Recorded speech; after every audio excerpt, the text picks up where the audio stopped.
Shalom, selamat sore, selamat malam Bapak Ibu saudara dikasih Tuhan. Hari ini Selasa 18 Juni 2024 ya. Mari kita persiapkan hati kita untuk kita belajar kebenaran firman Tuhan, mendengar pesan Tuhan lewat pesan gembala pada sore hari ini ya. Kita awali di dalam doa. Segala puji hormat syukur kami naikkan ke hadirat-Mu Bapa yang kami sembah, kami agungkan dalam nama Tuhan Yesus Kristus. Kami bersyukur atas penyertaan dan pemeliharaan-Mu sepanjang hari, dan tiba saatnya kami akan belajar kebenaran firman-Mu, singkapkan kebenaran-kebenaran-Mu, buka ungkapkan rahasia firman-Mu, biar apa yang hamba-Mu sampaikan ini akan menjadi berkat kekal, berkat abadi bagi banyak orang. Dalam nama Tuhan Yesus Kristus kami menyerahkan jalannya pemberitaan firman dalam tangan kuasa-Mu. Haleluya, amin.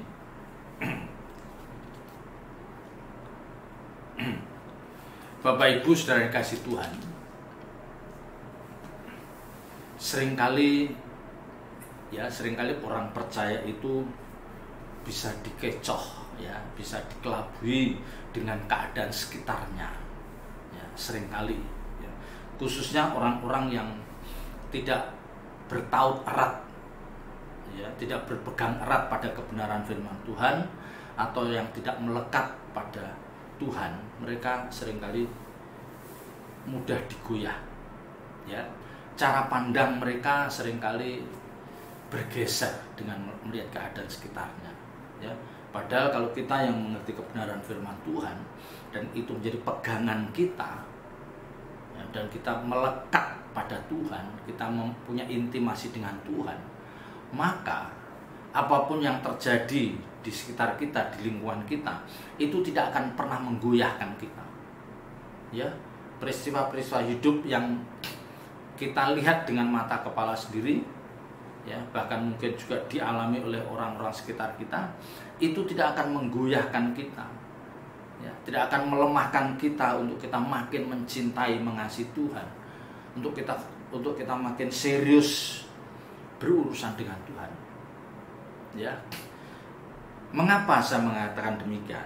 Karena gini Bapak Ibu Saudara, seringkali orang percaya yang tanggung ya, yang tanggung artinya dia belum punya keyakinan, belum punya iman yang kokoh. Dia sedang berjalan melangkah menjadi orang percaya yang setia ya. Dia ingin hidup benar di hadapan Tuhan ya. Dia ingin membangun kualitas hidup sebagai orang percaya yang benar-benar berkualitas. Dia menjauhi kejahatan ya, dia berusaha untuk hidup takut akan Tuhan, dia beribadah ya. Bahkan dia rutin untuk duduk di kaki Tuhan ya. Ada orang-orang yang memang sedang berjalan ya, memang mungkin mereka belum lama, mungkin masih 6 bulan, 3 bulan atau setahun. Tetapi ketika mereka melihat kehidupan orang lain ya, mereka melihat kehidupan orang lain yang notabene juga orang Kristen ya, tetapi dia tidak menemukan bahwa ini dia bukan Kristen yang taat, dia bukan Kristen yang setia ya, dia bukan Kristen yang takut akan Tuhan ya. Dia bisa menilai hidup orang itu karena apa? Dia memperhatikan ya, ke gereja jarang, apalagi punya beban untuk melayani Tuhan enggak ya. Terus peragaan hidupnya juga begitu saja, bahkan cenderung melukai orang, cenderung merugikan orang ya. Dan dia enjoy saja, orang ini dia perhatikan enjoy saja, tetapi kenyataan mereka lebih diberkati oleh Tuhan ya. Jenjang karirnya di kantor naik ya. Kalau dia seorang wira swasta ya, usahanya makin naik ya, ya. Singkat kata, dia melihat bahwa secara jasmani mereka lebih diberkati daripada aku yang setia, yang terus berjuang untuk membangun hidup takut akan Tuhan. Tapi sementara dia melihat orang-orang seperti itu, nah seringkali dia agak bimbang. Kenapa ya Tuhan kok sepertinya tidak adil ya? Kenapa orang itu tidak beribadah sama sekali ya? Boro-boro dia punya misbah pribadi, misbah doa. Enggak juga. Ibadah saja enggak. Tetapi kenapa Tuhan biarkan dia menjalani hidup seperti itu? Ya, yang saya menyaksikan dia bukan nyaman, tetapi sangat nyaman. Ya, sangat nyaman. Dia tidak secara jasmani dia tidak kekurangan apapun. Ya, kecukupan. Ya, setahun sekali, setahun dua kali dia bisa jalan-jalan ke luar negeri. Ya, dia bisa menikmati keindahan dunia bersama dengan istri dan anak-anaknya. Ya, dan dia tidak mendapatkan kesulitan. Artinya apa? Rumah tangganya berjalan running well. Ya, anaknya baik-baik aja, istrinya baik-baik saja, orang tua mertuanya. Ya, sementara orang yang menjalani hidup, orang yang baru, yang merintis untuk hidup dalam kebenaran itu, yang dia berjuang untuk membangun bagaimana hidup takut akan Tuhan yang benar, itu bisa terseok-seok. Ya, usahanya tidak maju, ya. Jatuh enggak, maju enggak, hanya segitu-segitu aja. Karirnya di kantor mungkin juga segitu saja. Berkat jasmani Tuhan izinkan pas-pasan, asal cukup saja. Ya. Seringkali mereka bimbang. Ya. Dan ini yang seringkali membuat saya juga takut. Wah, ini kalau ada orang Kristen yang dia sedang melangkah untuk menjadi orang benar di hadapan Tuhan, tetapi dia menyaksikan hal yang seperti itu, nah ini bisa melemahkan, ya, bisa melemahkan, percuma rasanya. Ya, coba kalau kita lihat di dalam kitab Maliaki pasal 3, Maliaki pasal 3 ayat 13 nanti sampai 18, dikatakan perikopnya kemenangan terakhir bagi orang benar. Ayat 13, bicaramu kurang ajar tentang aku, firman Tuhan. Tetapi kamu berkata, apakah kami bicarakan di antara kami tentang engkau? Ya, jadi ini Tuhan menegur, ada orang-orang yang takut akan Tuhan, ini membicarakan tentang keberadaan Tuhan. Tapi dia tidak mengaku. Ya, tetapi Tuhan pasti tahu bahwa engkau sedang membicarakan sesuatu yang itu seperti kamu merendahkan Tuhan. Ya. Jadi memang kitab Maliaki ini ya ditulis oleh Nabi Maliaki ini ditujukan pada orang-orang Israel zaman itu yang memang dia itu bandel atau menyimpang dari Tuhan. Ya, bagaimana cara dia membawa korban? Ya, banyak yang cacat. Ya, padahal Tuhan katakan kalau membawa korban itu harus korban yang nyaris sempurna, tidak boleh yang cacat, tidak boleh yang ini itu. Ya. Ayat pasal 2 Maliaki bagaimana murka Tuhan terhadap mereka itu, ya, karena mereka kawin campur, kawin perceraian itu biasa saja. Ya, sudah mengadakan kawin campur dan perceraian itu seperti biasa saja. Jadi kehidupan yang dihadapi Nabi Maliaki saat itu adalah umat Israel yang bandel, yang seperti tidak menghormati Tuhan. Nah ini, tidak menghormati keberadaan Tuhan. Ya, jadi dia menjalani hidup sesuai dengan keinginan dagingnya. Maka di dalam Maliaki pasal 2 ayat berapa itu ada perikop Tuhan katakan apa? Tuhan datang untuk menghukum. Ya. Jadi ini memang murka Tuhan itu sudah seperti menumpuk terhadap orang-orang Israel saat itu. Mereka sangat tidak menghormati Tuhan. Ya, dari pembicaraan ini, dari pembicaraan orang-orang ini dari ayat 13 katakan, bicaramu kurang ajar tentang aku, firman Tuhan. Ya, ini Tuhan negor terhadap orang-orang Israel, bicaramu kurang ajar. Tetapi kamu berkata, apakah kami bicarakan di antara kami tentang engkau? Masih membela diri. Ayat 14, kamu berkata, Tuhan katakan kepada mereka, kamu berkata adalah sia-sia beribadah kepada Allah. Apakah untungnya kita memelihara apa yang harus dilakukan terhadapnya dan berjalan dengan pakaian berkabung di hadapan Tuhan semesta alam. Ya. Jadi Tuhan mau tunjukkan, ya, Tuhan mau tunjukkan bahwa kamu itu sebetulnya, kamu itu berkata adalah sia-sia beribadah kepada Allah. Jadi Tuhan tahu isi hati orang-orang Israel. Kamu menganggap bahwa sia-sia kamu beribadah kepada Allah. Ya. Apakah untungnya kita memelihara apa yang harus dilakukan terhadapnya? Ya, apakah untungnya kalau aku menuruti firman-Nya? Apakah untungnya kalau aku hidup takut akan Engkau. Ya, seperti itu. Jadi ini orang ini tidak benar-benar tidak menghormati Tuhan. Ya, sampai dia berani mengatakan adalah sia-sia beribadah kepada Allah. Ya, itu kan satu kalimat, satu ucapan yang sangat menyakitkan Tuhan. Ya, jangankan Tuhan, kita saja sebagai orang tua, kalau sampai anak kita mengatakan, nggak ada gunanya dengerin omongan papa, nggak ada gunanya dengerin omongan mama. Wah, kita bisa sakit hati loh. Ya, ini anak durhaka. Ya, kita mendidik, membiayai mereka, terus gedenya balasannya seperti itu. Nggak ada gunanya mendengar nasihat papa, nggak ada gunanya dengarkan nasihat mama. Itu kita orang tua aja sakit hati. Bagaimana perasaan Tuhan? Coba. Sampai berani dia mengatakan adalah sia-sia beribadah kepada Allah. Apakah untungnya kita memelihara ini, bla bla bla bla. Ya, apakah untungnya aku melakukan apa yang kau kehendaki? Apakah untungnya aku menuruti perintahmu? Intinya seperti itu. Ya. Jadi ini yang puncak, ya, puncak kemarahan Tuhan. Dan ini juga seperti puncak penghinaan orang Israel terhadap Elohim Yahweh ini.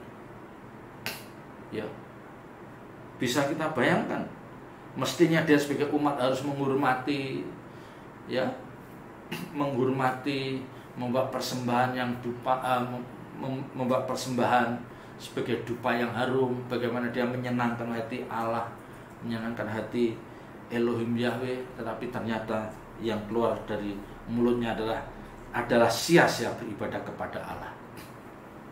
Ayat 15. Oleh sebab itu kita ini menyebut berbahagia orang-orang yang gegabah, bukan saja mujur orang-orang yang berbuat fasik itu, tetapi dengan mencobai Allah pun mereka luput juga.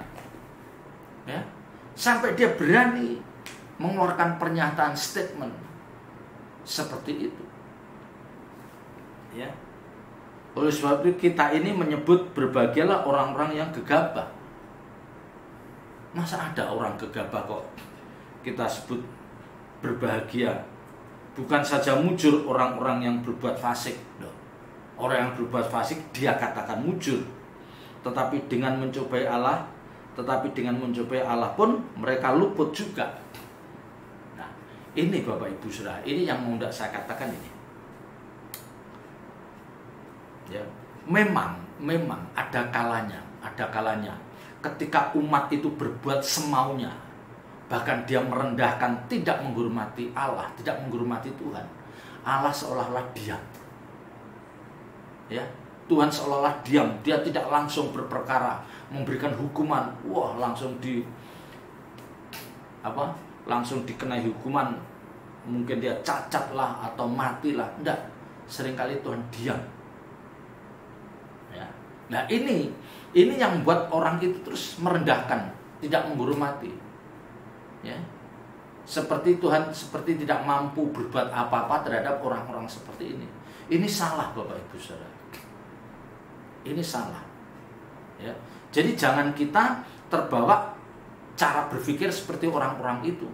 Alah, aku nggak ke gereja pun usahaku makin maju. Oh, aku tidak perlu hidup benar pun aku diberkati. Ya. Kita jangan terpancing dengan kenyataan hidup orang-orang yang fasik itu. Ya, kita harus tetap percaya, ya, bahwa semua yang kita lakukan itu dicatat oleh Tuhan. Itu ada hitung-hitungannya. Ya, itu ada hitung-hitungannya.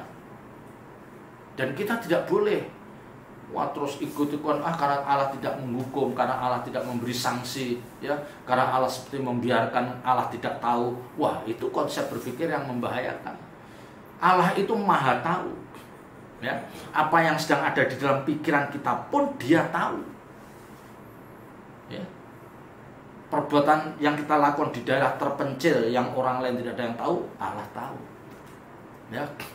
Tetapi memang seringkali Allah tidak serta-merta menghukum orang-orang seperti ini. Ketika dia berbuat jahat terus langsung dihukum, tidak. Ada, memang mungkin ada 1-2 kasus yang langsung dihukum oleh Tuhan. Ya. Ketika kita berbuat baik, bahkan sangat baik pun, tidak serta-merta Tuhan memuji kita. Tidak serta-merta Tuhan memberkati kita. Ya. Tidak serta-merta Tuhan membuat hidup kita makin nyaman, berjalan mulus. Tidak. Ya. Bapak Ibu Saudara berbuat baik, hidup takut akan Tuhan, menjadi orang yang murah hati, orang yang menjaga kesucian hidup, itu belum tentu Allah serta-merta memberkati kita. Tetapi ingat, semua itu ada hitung-hitungannya. Ya, dan kita percaya bahwa apa yang dikatakan, apa yang ditabur itu orang, apa yang ditabur orang itu juga yang akan dituainya. Nah, masalahnya ketika kita nabur sekarang, menuainya kapan? Nah, itu yang seringkali kita tidak tahu. Ya. Tetapi yang mau saya katakan adalah Allah yang kita sembah, Elohim Yahweh Allah Israel, yang mulia Tuhan Yesus itu tahu apa yang kita lakukan. Isi hati kita pun tahu. Kehendak kita, spirit yang ada di dalam diri kita seperti apa, itu tahu. Ya. Jadi kita sedang memikirkan apa, kita sedang memperjuangkan apa, kita sedang merindukan apa, Tuhan tahu, Allah Bapa tahu. Ya, maka di sini kita harus hati-hati. Ya, biar saja ada orang yang tidak menghormati dengan cara berpikir seperti itu, biar aja. Tapi kita yang ngerti kebenaran firman Tuhan jangan ikut-ikut, karena semuanya pasti ada hitung-hitungannya. Ya, ayat 16. Beginilah berbicara satu sama lain orang-orang yang takut akan Tuhan. Nah, yang di atas tadi ayat 14-15 itu pembicaraan orang-orang di antara orang-orang fasik, pembicaraan di antara orang-orang yang tidak takut akan Tuhan. Nah, sekarang ayat 16 itu berbicara satu sama lain orang-orang yang takut akan Tuhan. Ya, Tuhan memperhatikan dan mendengarnya sebuah kitab. Ya, saya ulangi, beginilah berbicara satu sama lain orang-orang yang takut akan Tuhan. Tuhan memperhatikan dan mendengarnya. Jadi Tuhan memperhatikan kita dan mendengarnya, apa yang kita ucapkan. Bahkan sebelum lidahku ini mengucapkan kata, Dia sudah tahu. Ya, itu. Sebelum lidahku ini mengucapkan kata, Dia sudah tahu. Nah, ini Bapak Ibu Saudara.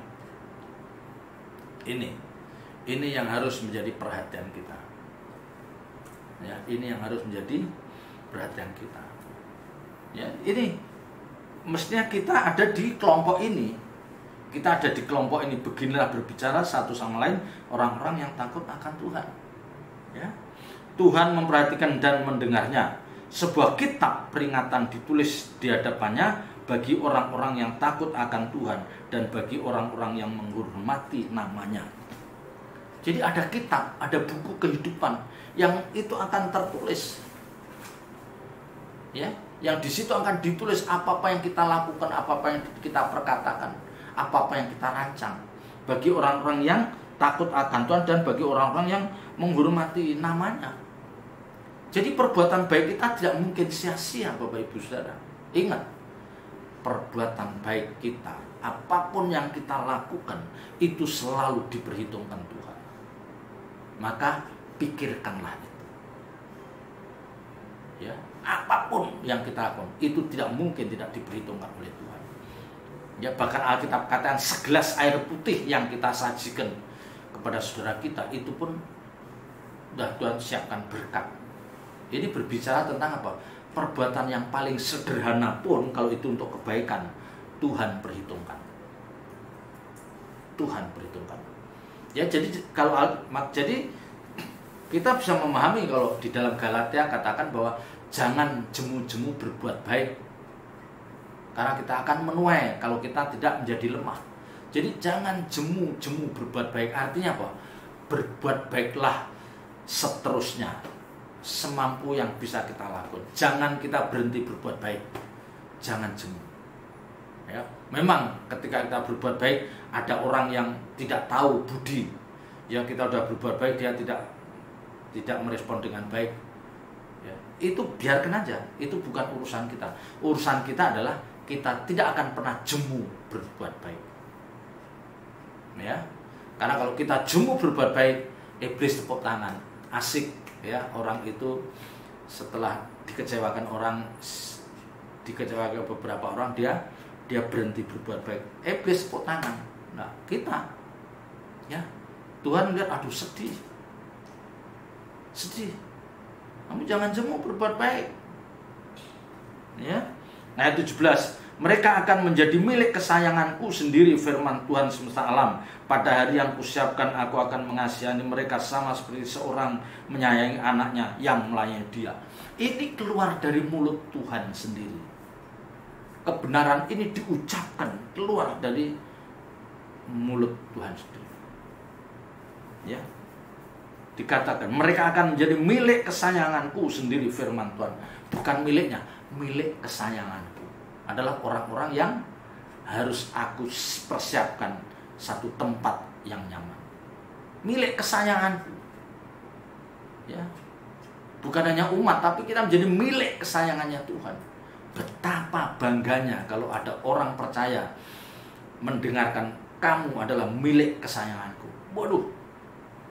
Ya, menjadi anak konglomerat aja bangga, apalagi ini milik kesayangan Allah Bapa yang punya langit dan bumi ini, yang kekayaannya tidak terbatas itu. Ya, ini yang harus menjadi perenungan kita. Jangan cemu-cemu berbuat baik, jangan kita terprovokasi oleh orang-orang fasik.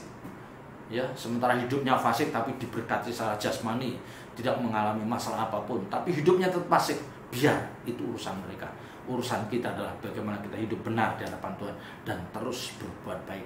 Karena kita yakin bahwa setiap apa yang kita lakukan itu dicatat oleh Tuhan dan itu diperhitungkan. Pada level tertentu yang Tuhan katakan, mereka akan menjadi milik kesayanganku sendiri, firman Tuhan semesta alam. Pada hari yang kusiapkan, aku akan mengasihani mereka sama seperti seorang menyayangi anaknya yang melayani dia. Jadi kita dirangkul, dianggap sebagai anaknya sendiri. Ya. Namanya juga anak apa? Apa yang jadi milik bapak, milik anak. Ya, karena hanya anaklah yang bisa mewarisi apa yang dimiliki oleh Bapa. Jadi kita itu sebagai pewaris kerajaan Allah, pewaris kerajaan surga. Betapa mulianya kita. Ya. Jadi ini Bapak Ibu Saudara yang mau saya sampaikan. Karena hari-hari akhir ini banyak orang hidupnya mewah, hidupnya nyaman, tidak ada problem, tidak kekurangan apapun, tapi sejatinya dia orang yang fasik. Ya, kita jangan tergoda, kita jangan terpengaruh dengan cara hidup mereka itu. Kita tetap mau hidup benar di hadapan Tuhan. Ya, ayat 18. Ayat 18.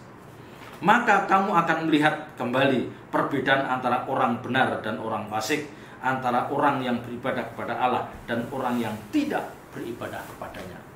Tapi Bapak Ibu, saya sangat yakin dan seyakin-yakinnya, pada satu titik tertentu, pada satu waktu, pasti akan ada perbedaan orang-orang yang hidup beribadah kepada Allah dan orang-orang yang tidak hidup beribadah.